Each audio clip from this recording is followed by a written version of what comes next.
நான் இன்று 13வது மலேசிய திட்டத்தின் மூலம் இந்தியர்களுக்கு வழங்கப்படும் முக்கிய நிதி ஒதுக்கீடுகள் பற்றி பேச விரும்புகிறேன்.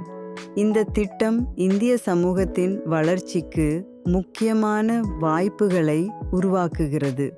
முதலில் கல்வி. இந்த திட்டத்தில் கல்விக்கான நிதி ஒதுக்கீடு மிகவும் முக்கியம்.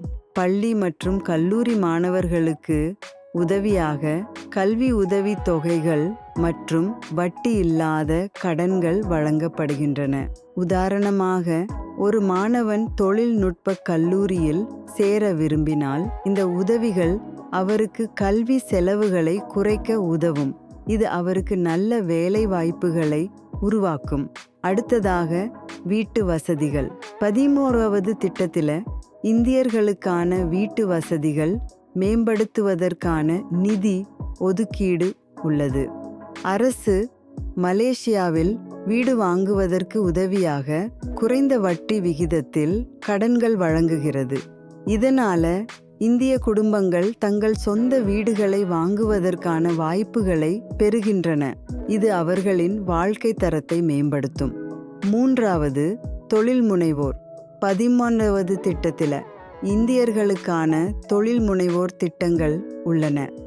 அரசு புதிய வணிகங்களை தொடங்குவதற்கான நிதி உதவிகள் மற்றும் பயிற்சிகளை வழங்குகிறது.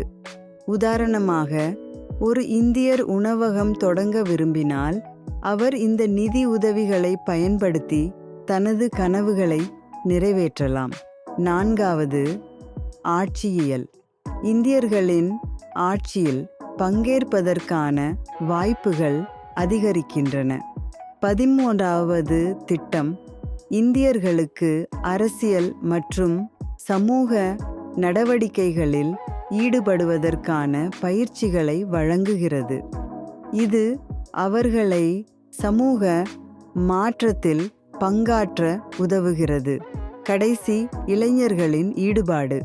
இளைஞர்களுக்கான திட்டங்கள் அவர்களின் திறமைகளை மேம்படுத்துவதற்கான வாய்ப்புகளை வழங்குகின்றன. 13வது திட்டம் இளைஞர்களுக்கான பயிற்சிகள் மற்றும் வேலை வாய்ப்புகளை உருவாக்குகிறது.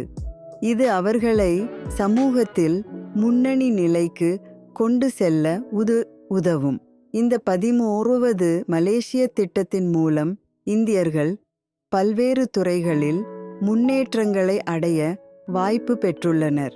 இதனை பயன்படுத்தி நாம் அனைவரும் ஒன்றிணைந்து வளர்ச்சி பாதையில் முன்னேறுவோம்.